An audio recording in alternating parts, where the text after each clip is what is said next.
Hello and welcome back to my channel. If you are new here, my name is Edith and I like to read books and yap about them to you guys. And if you saw last week's video, you will know exactly what today's video is. Okay. I have a coffee from Espresso House, their Christmas latte with cinnamon thing in it. They changed out their cups to these paper cups, and unfortunately I don't like it because I feel like this cup is about to fall apart because the coffee's been in there for a while because I ordered it, drank half, and then took a shower, but it's fine. Like I was saying, if you saw last week's video, you will know exactly what this video is. So let me start it off by saying welcome to the 2026 content. And that feels so weird to say because I am filming this in November.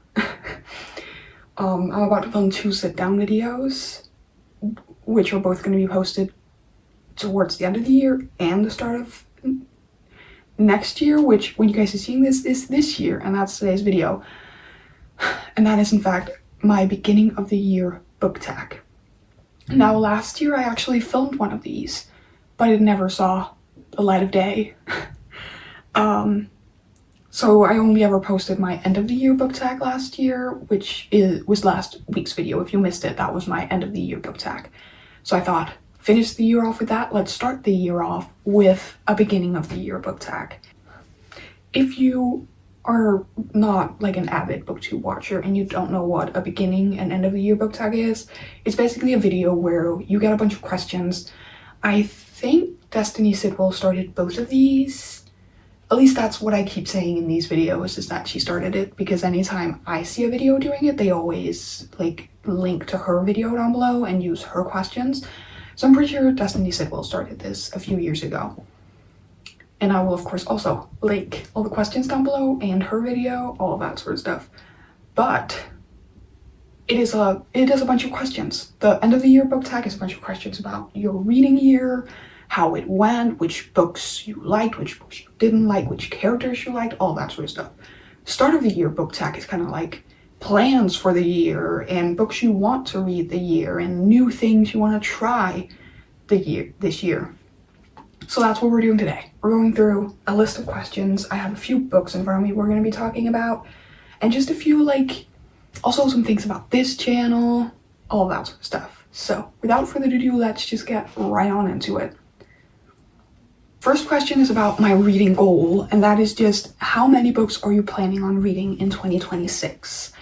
And now I think I might have mentioned this in my end of the year book tag too.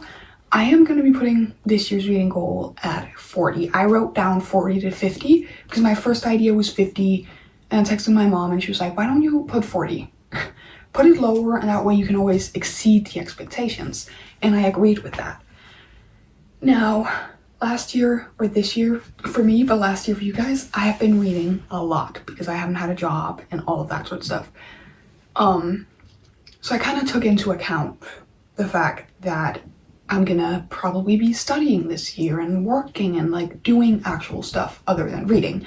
So obviously my reading will go down a little bit, maybe not down enough to 40 books, but I also want to be able to like focus on maybe longer books. I want to be able to give books the time they need and stuff like that. So therefore I decided to put it a little bit low, for me, low, 40 books, and then we'll see what happens. Maybe I exceeded a lot. I did exceed my reading goal in 2025, so I'll probably do the same thing in 2026.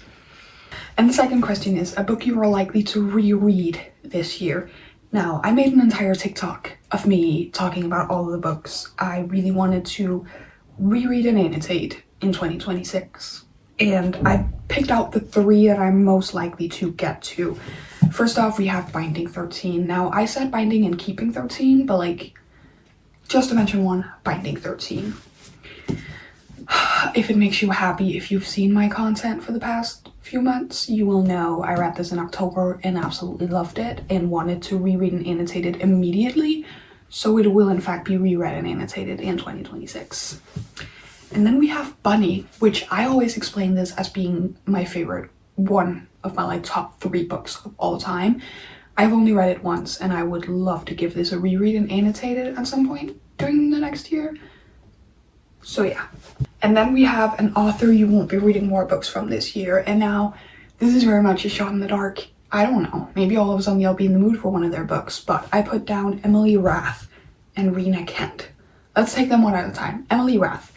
I read the novella that you're supposed to read before you read the Pucking Wild, all of that sort of stuff series, and I didn't enjoy it. It didn't make me want to read more books by her, and it didn't make me want to read the series. And I know it's just a novella. Maybe eventually I'll be like, I really need a spicy hockey romance, and I'll read it. Not sure, which is sad because I really did want to support her. And then Rena Kent is kind of like a complete opposite, where I've read the entire Legacy of God series, and I love God of Fury, but I don't enjoy any other of her books. I know it's probably because I don't enjoy dark romance, and that's why I'm not enjoying of her other books. I do think I rated some of them higher than I probably would have if I really was being honest with myself. But all in all, I think I'm slowly giving up on dark romance, and Rena Kent is just like the first author that came to mind when I was like, I don't want to read any more of her books. I just don't, unless she gives us another book with Nico and Brandon.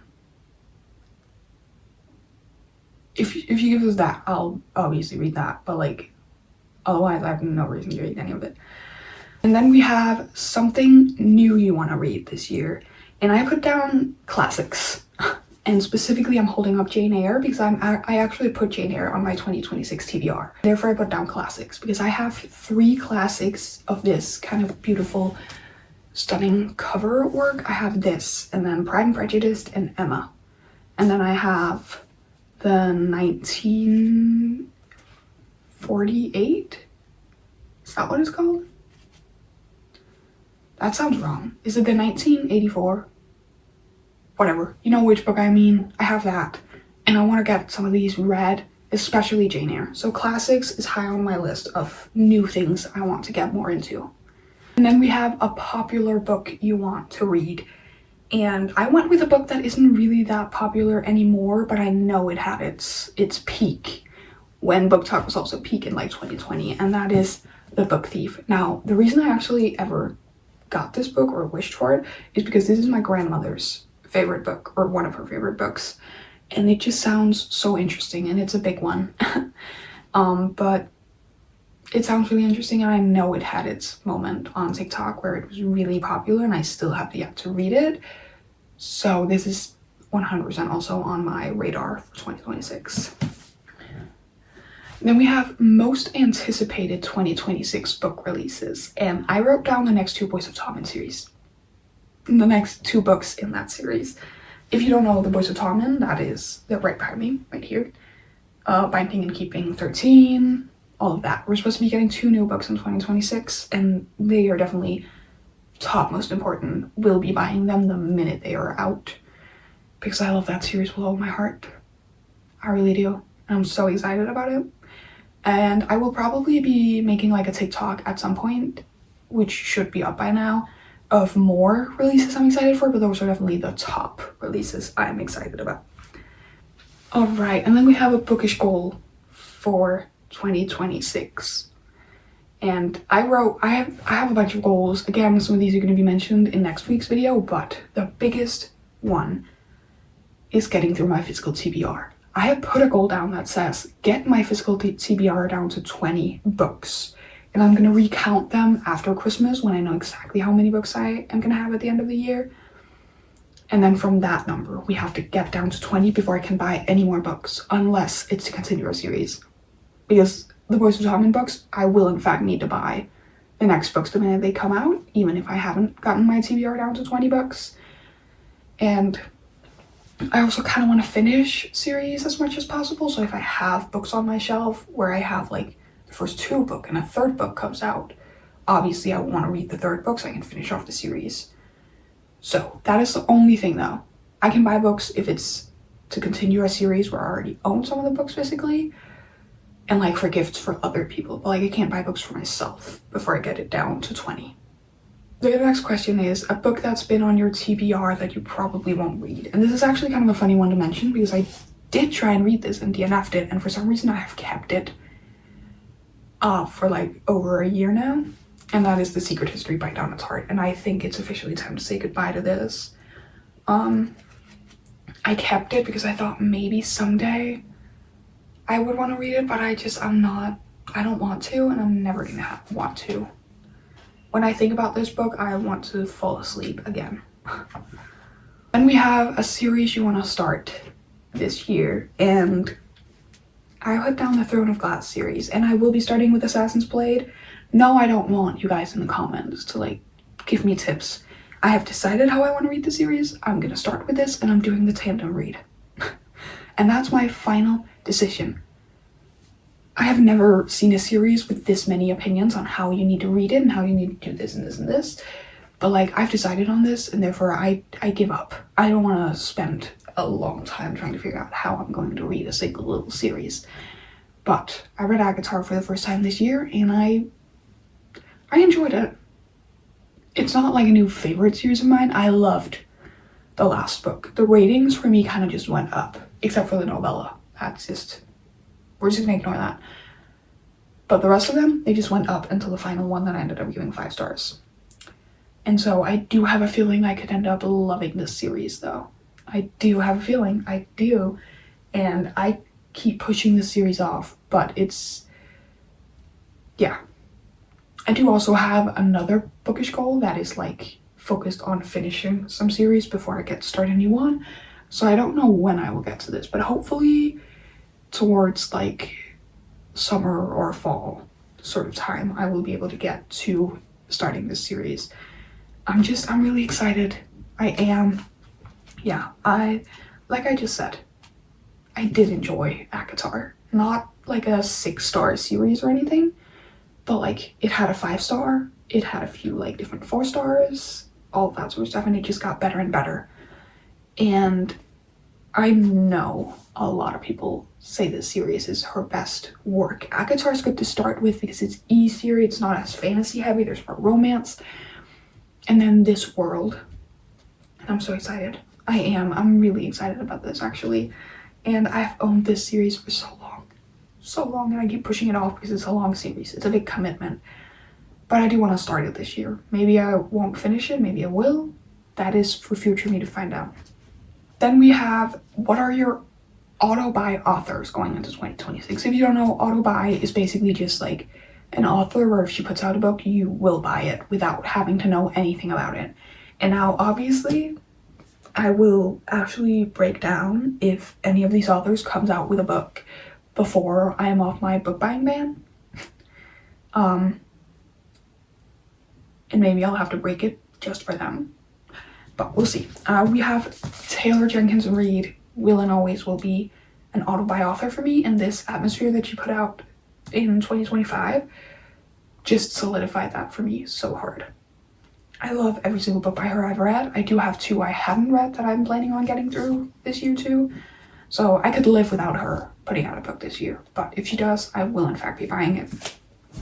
And then we have Emily Henry. And Emily Henry hasn't said anything about coming out with a book. But you never know with her. She could be. And if she does, I will be auto-buying it the minute it comes out and be reading it. Because I love Emily Henry. Alright, and then we have a book to show adaptation you're excited for this year. Now, I have 2 and none of them are shows, they're movies. Maybe there is a show coming out that I just don't know about, but these are movies I'm excited about. I just held this up, but You and Me on Vacation, which is going to be called The People We Meet on Vacation, is coming to Netflix in January. I'm so excited. I read this book for the first time this summer and I loved it. I gave it 5 stars, but I also tend to love the books that people don't love. I think this and then Great Big Beautiful Life are books that other people think is Emily Henry's worst works. I happen to think they are some of her best works, and I'm so excited to get to see this on screen with Tom Blythe. I'm not sure I know the actor who's playing Poppy, but from like the trailers and stuff like that, she looks like she's going to do a stunning, amazing job. And I'm so excited. And then we have Sunrise on the Reaping. Now, I'm not sure if this is correct information. I just looked it up online and it said it was going to come out in 2026. I know they already picked out the cast. They're probably filming and stuff like that right now. This was one of my favorite books of this year. If you don't know, this is the newest Hunger Games book with Haymitch Games. The cast they've put out. I was screaming every single time they posted a video with a new cast member. I mean, they're literally gonna have Ralph Fiennes play President Snow. That guy is never gonna stop being the ultimate bad guy in these series. And it's kind of hilarious. First he played Voldemort, now he's gonna play Snow. And I think that is just amazing casting. So I'm very much excited to get to see this on a big screen. Alright, and I think we're down to like the final book. Not the final question, but the rest of the questions are more like content and stuff like that. But it's a sequel you're anticipating, and I said The Way I Am Now. Now this is the second and final book to the Way I Used to Be book. And I love that book. I read it in 2024, I think, and I didn't read this one in 2025, and now I am bringing it on to 2026 and I will be reading it. The first one broke my heart, and I am excited to get to see where Eden is now and how she's doing. And yeah, I think this might be a little bit more romance heavy, but I'm still very excited to see how she's doing. Oh my god, it's dual POV with Josh. I don't know who Josh is. He was in the first book. Okay, now I'm even more excited. This is gonna be good. And yeah, this is the sequel I'm probably the most excited to read. And it's gonna get a physical book off my TBR, and it's gonna be me finishing a series. What is more perfect than that, you may ask, and I say nothing. And then we have bookish things I am leaving in 2025. And I put down buying books just because they're very talked about.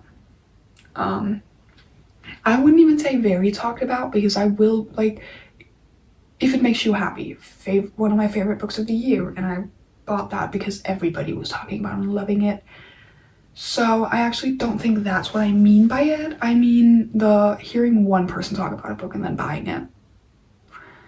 I did that with Deep Cuts this year. Still haven't read it because Haley Pham talked about it, gave it 5 stars, loved it, raved about it, talked about her. It was like Daisy Jones and the Six, and then Sarah and Destiny both read it and didn't like it. And now I have it, and I'm still gonna give it a try because I did buy it, so I might as well. But now I keep pushing it off. And I have so many books that I want to read, and I could have spent the money. Well, I'm technically I think my mom bought it for me, but she could have spent money on a book that I was excited about reading. And instead I ended up getting her to spend it on a book that I heard one person talk good about and then lost interest. So that we're definitely leaving. And then I said not buying books based on the cover or vibes. And yes, that does mean that I think we should bring back judging a book by its cover. I think we should bring back going into a bookstore and just looking at books. And now, obviously, you're online, you go into a bookstore, you see a book you've heard about, obviously you're gonna pick that up, but I wanna get better at picking up books because, oh, this cover looks interesting, and then I can read the back, and if it sounds interesting, I can get it without it having to be because a bunch of people talked about it. I did that with the Tell Me I'm an Artist. I read that book in like a reading books I know nothing about video, and that was a book I bought solely based on the fact that I liked the cover and the back sounded really interesting, and I really ended up enjoying that book, and I have heard nothing about it. But I like that, and I really want to get more into that. Once I get off my book buying ban, I want to get better at just going into a bookstore and looking at the covers and being like, this looks interesting. I want to get better at reading books basically that aren't as talked about.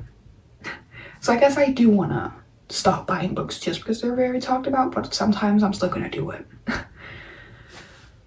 And then we have, what can you expect from this account? And honestly, you can expect a lot of the same things. I'm going to try, like, as soon as I can, I'm going to upgrade a bunch of different stuff.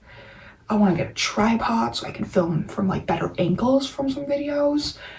And possibly if I ever get the money for it, I will invest in a camera.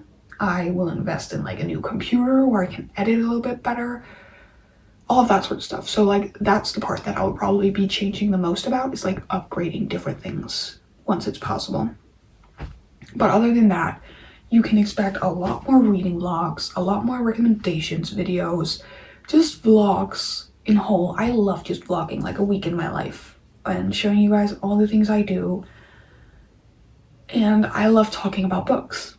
I do, so like any kind of video to talk about books. I've been thinking about maybe starting to do TBR videos again, but I'm very bad at TBRs. So that's like a maybe. Maybe you'll get some TBR videos. Maybe you'll just get recommendations. Maybe you'll even get some studying motivation because I might be going back to school.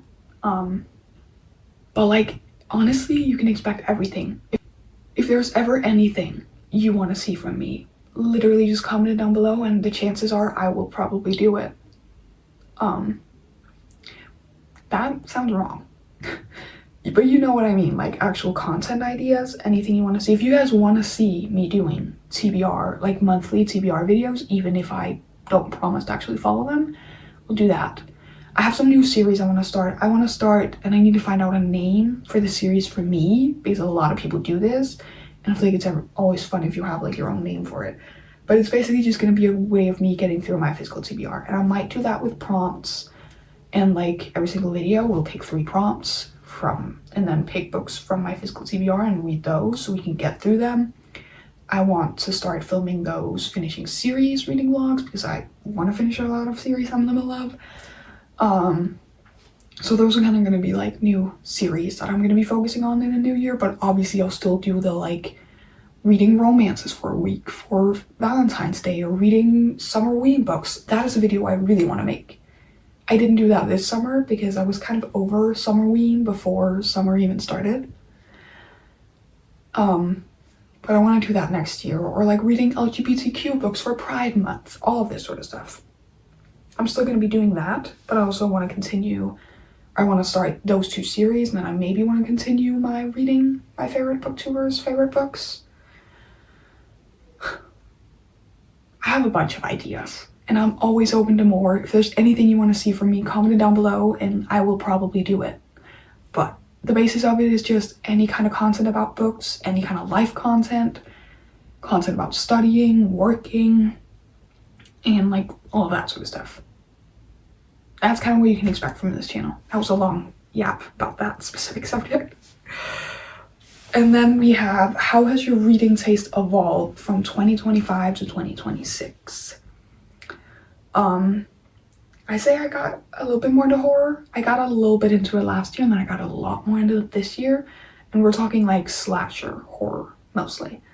But those are also my favorite type of horror. Movies will always be a good little 90s and 80s slasher. So I love the books that give off the same vibes. And I got a lot more into that like the summer ween books I was talking about. That was definitely when I got really into horror books.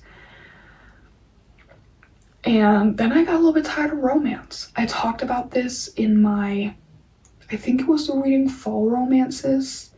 I talked about it, the fact that I'd kind of been falling a little bit out of love with romance books. It's not like I hadn't read romance. Trust me, I have read a lot of romance.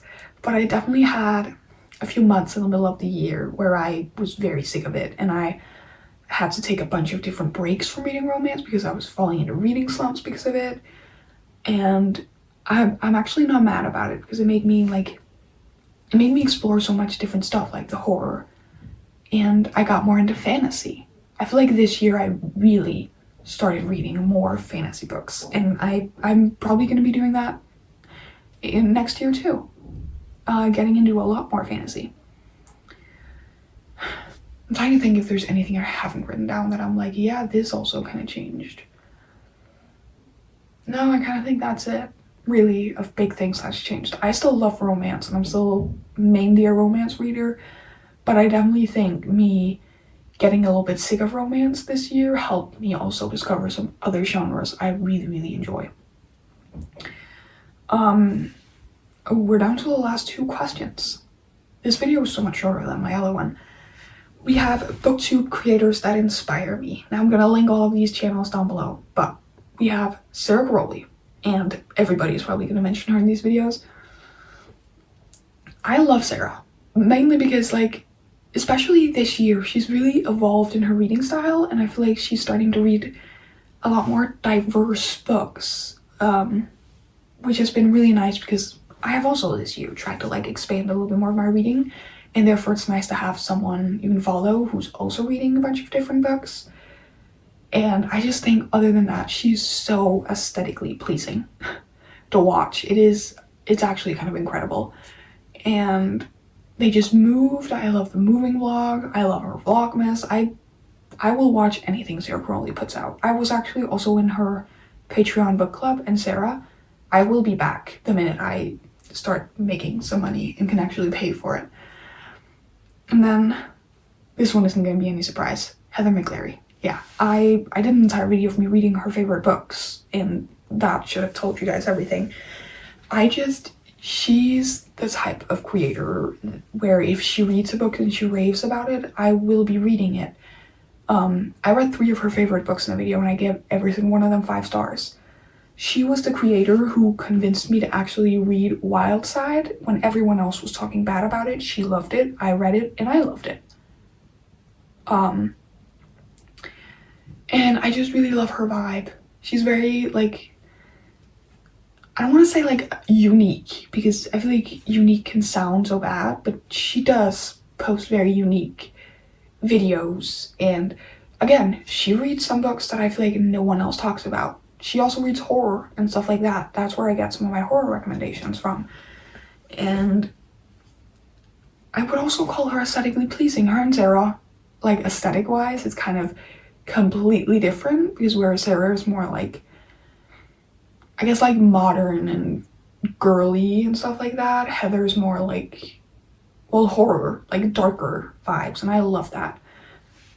Like, her decor is kind of what made me realize that I don't like all of this white decor. I need like a dark wood decor.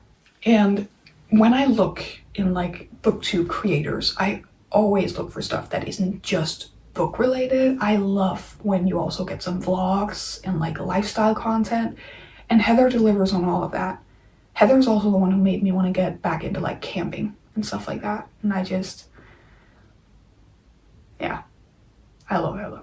And then we have Katie is reading, which it's kind of funny that I put her down. Me and Katie, we don't have like the same reading taste, I feel like. Maybe we do, and I just need to try some of the books she recommends.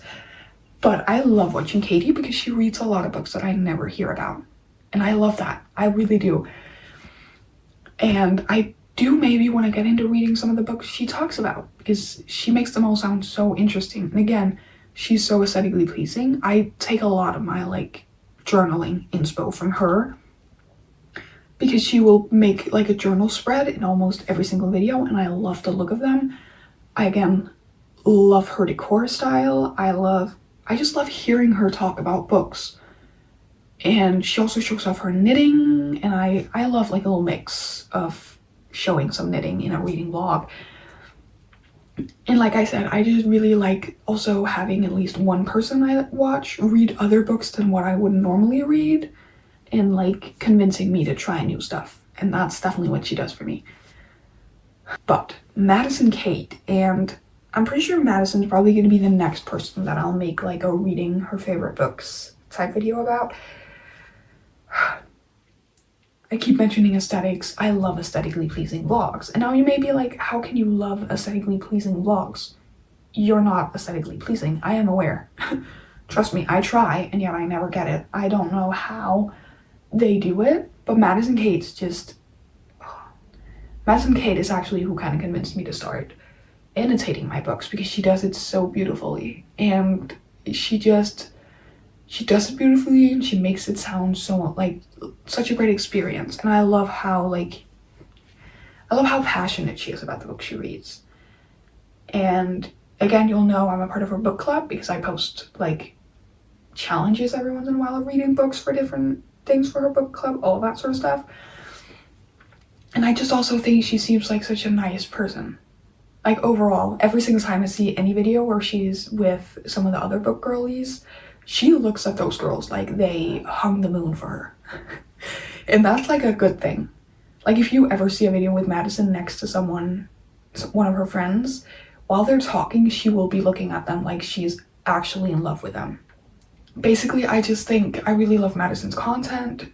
Now, Madison does read a lot of the books that I also read and hear about. But I also feel like if she raves about a book, it's like my last push to finally like being like, okay, so I do need to read this book. And that was it for that question. We have one final question before I can finish this off. Something I want to say to anybody wanting to start a booktube. And now, if you're seeing this, right when I'm filming it, I have like 60 subscribers. I've been doing it for a year. And some people might be like, that is so discouraging, which is why, I mean, my first and ever advice to anybody is like, just do it. Just do it. And if you're like, oh, but this person might see it and this person might see it, who cares? Who cares? Like if you have someone in your life who's going to make fun of you for doing this, but it makes you feel happy, then they shouldn't be in your life.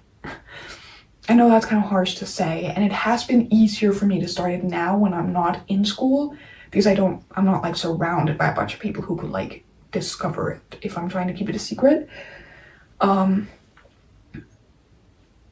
But what I was getting at with the first thing is like, use whatever you have. I'm filming on my phone and editing on iMovie, and I don't have a fancy tripod yet. I don't have a camera. I have a little shitty microphone that I stopped using halfway through the year. And I think I'm pretty happy with most of the content I make anyway. So like, just start and use whatever you have at your disposal right now. And don't go into it with too big expectations. That has been my issue a lot of the times, is like, I will post a video throughout the years, and if it doesn't get 1,000 views in like 2 hours, I'm gonna be like, oh, that was annoying. And like, obviously, you're always gonna have some expectations. I would still always love for this to be like a full-time job, but I also know that that is like, that's a very high expectation, and I can't be sure of that. So like, do it because you enjoy it and not because you want to get famous and all of that sort of stuff. That can obviously be your goal, but like, it shouldn't be the main reason you're doing it. The main reason you should be doing it is because you think it's fun and you enjoy it. I think that was the biggest one of my goals. I'm doing this because I'm enjoying it, and yeah, sure, I would love to be able to make it a big thing and become famous upon it. But like, even if I don't, I'm still gonna enjoy it and find it fun to do and be able to look back at throughout the years. But I think that is like my main goals. Yeah. And that is also the end of today's video. If you enjoyed it, don't forget to give it a like, comment, and subscribe to help me get my goals when it comes to this in the new year. Turn on your bell notifications so you get notified for the videos I mentioned that are going to be posted throughout the rest of the year if you're excited for it. And I will see you all next Saturday. Bye.